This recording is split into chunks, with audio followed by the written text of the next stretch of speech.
Will Smith has had enough. The actor has officially responded to any claims he was involved with Diddy. We'll break all this down and more today in Will Smith responds to viral party photos linking him to Diddy, so stick around. Sean Diddy Combs has had some pretty serious allegations raised against him in recent months, and now every name ever attached to his and every face ever photographed beside the man is considered a suspect in the public's eyes. Some celebrities are now attempting to clear their names before the rumors spiral out of control. At a recent performance in San Diego, Will Smith addressed the Diddy situation and basically said that he had nothing to do with it. He talked about how he was seeing all this stuff online and just really wanted to take the opportunity to clarify that while some of the memes he was seeing were funny, he really didn't have anything to do with Puffy. The PG cut of what Smith said is, "I ain't been nowhere near no darn freak off. Listen, I do enough of my own stuff. Don't be putting me in other people's business. I ain't been nowhere near that man, ain't did none of that stupid stuff, so whenever y'all hear it, if somebody says that, it's a darn lie. I don't even like baby oil." Now there are a couple things to unpack in that statement. The baby oil was probably such a weird addition if you haven't been keeping up with the Diddy situation, so let me be your guide. Let's start at the very beginning, a very good place to start. What are freak-offs? They are a type of party that Diddy would allegedly host. The freak-offs were often planned, but it seems occasionally spontaneous. From details I have been forced to gather over the months, freak-offs were allegedly primarily made of unwilling participants, often given inebriating substances to get them in the room.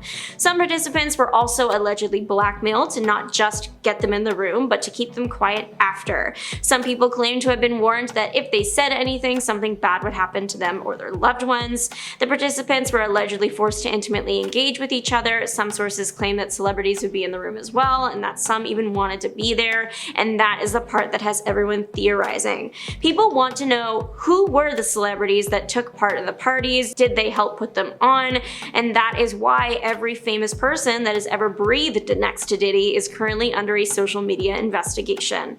Smith is hoping to close his case by saying explicitly that he never went to a freak-off. Because here's the thing, sometimes freak-offs would be the after party. Like, Diddy would host a party and then allegedly the evening would end in a freak-off. So now all the big names that were at the first party are in the pictures of what would turn into a freak-off night, and even though they never went near the unsavory part of the evening, it's still not a good look. For example, Diddy hosted an after-party for the 2005 VMAs. It was attended by stars like Paris Hilton, Eva Longoria, and more. According to the US Sun, as the party switched from a nightclub to Diddy's mansion in the early morning, the famous names had long departed the event and the festivities had turned into a freak-off. Footage from the later half of the party allegedly shows Diddy wearing the same outfit he had been in the VMAs party pics, which is how the two events were tied together. But people were saying that because Paris Hilton was photographed at the first party, she must have been involved in the later half of the evening, even though that's not true. So just because Smith might have been seen attending a Diddy bash, it doesn't mean that he attended an inappropriate Diddy bash. But on to the next line, Will Smith does have enough of his own stuff to deal with. The man is still handling the fallout of the infamous Oscar slap and everything that has come out about his marriage with Jada and more. So yeah, pile on that the Diddy stuff, and that's a lot on one's plate, especially if Smith isn't actually guilty of one of them. Like Smith said, people have been connecting him to everything Diddy has done since the two appeared so close in the early 2000s, attending the same red carpets and parties. They looked like friends. Because the pair looked so close, people were quick to wonder just how close were they? Were they close enough that Smith was in on the nefarious activity Diddy is being accused of? It's not hard to see why people might theorize about their friendship when photos resurfaced earlier this year of Smith at one of Diddy's parties, where there were some interesting positions women were put in. In 2004, Smith attended and was likewise photographed at one of Diddy's parties. From the photos Smith is in, the festivities don't look too strange, a regular party. However, other pictures seemingly taken from the same night show the more risque aspects of the evening. In one photo, you can clearly see an unclothed woman lying on a table surrounded by and with food on top of her body. She has a leaf protecting her lower half, but she is exposed everywhere else. One picture shows Combs standing over the woman and staring down at her while eating what looks like a chocolate-covered strawberry. The woman is surrounded by these strawberries, other food items, candles, leaves, etc. Apparently, the act of eating off of an unclothed woman specifically is a Japanese practice that some would consider an art, but it was outlawed in China in 2005 after it was deemed a public health concern and morally wrong. Technically, Diddy was enjoying these this Japanese practice, but his past inappropriate actions have made people wonder if the woman on the table was a willing participant or forced to be there. It appears Will Smith was a guest at this particular party. In one photo, you can see him chatting with Combs, and in another, with Combs and another gentleman, while Bruce Willis sits beside them at the table. I'm guessing all these photos were taken on the same night because Diddy is wearing the same outfit as the one in the photo with the unclothed woman.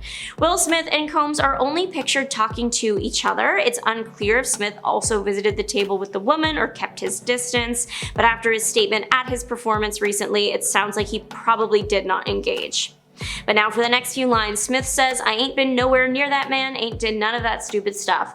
Obviously he has been near that man, considering all the pictures they are in together, but we all know what he's meant. He's never been near him intimately. Although there is a little bit of lore to be dropped there. In the late 90s, early 2000s, while Diddy was dating J-Lo, a rumor made its rounds that Will Smith and his wife had propositioned J-Lo with an invitation into their bed. Allegedly, Diddy wasn't too happy with that and threatened to attack Smith. Jimmy Kimmel recently point-blank asked Diddy if this was true on live TV. At first, the music artist was still as a statue, but eventually said, "You really heard that?" and laughed the whole thing off, claiming he didn't know what Kimmel was talking about. But let's power through the end of his statement with the baby oil thing. So this probably sounds like an insane thing to just tack on to the end of a sentence if you haven't been keeping up with Diddy. But here is why Will Smith said he doesn't even like baby oil. There was an article going around a while ago that claimed that when Diddy's home was raided, like right at the beginning of this whole thing, they found lots of lubricant. Eventually, lubricant turned into baby oil specifically, and then the number 1000 was pulled. We are left with the rumor that 1000 bottles of baby oil were found in Diddy's possession. Because the number is so large, the internet took this rumor and ran with it, making memes about it. I mean, 1000 bottles of baby oil does sound completely ridiculous. Why the disgraced rapper would need a large amount anyways? He made claims like Diddy has a large house, so therefore he would buy in bulk, as if that explains the situation at all. His lawyer even roped popular bulk buying store Costco into the equation, claiming that, well, people always buy large amounts of one item there all the time. Unlucky for him, Costco was not about to have their name attached to this and was quick to detach themselves from the situation, coming out with a statement that no store in the US even carries baby oil, which it's wild that also happened. No one expected Costco to need to release a statement claiming they aren't connected to Diddy. So that is a detailed breakdown of Will Smith's unofficial official statement. It is nice to have some clarification, but one person in particular is being especially supportive of Smith right now: 50 Cent. It's looking like 50 Cent has been waiting for the downfall of Diddy. Since the allegations came to light, the man has not let up, constantly calling the rapper out on social media, even calling out others well in advance of them officially being connected to anything. Like, he was making posts about Jay-Z's involvement, and then months later, Jay-Z was actually named in a lawsuit. 50 Cent is also making a docu-series about everything. It's apparently going to focus on Cassie, one of Diddy's most famous exes, but there is potential they will cover other lawsuits and charges too. It's set to stream on Netflix, but 50 Cent's response to Will Smith's statement was posted on Instagram of a screenshot, maybe, of an article about his statement. The caption read, "How you don't like Will Smith, man? LOL, I'm watching his movies on 50 Cent action on Roku." People are taking this as a message of support. But what do you think? Let us know in the comment section down below, and if you want more celebrity gossip, check out Evil Jennifer Lopez Red Flags Exposed on Camera. Thanks for watching. Bye!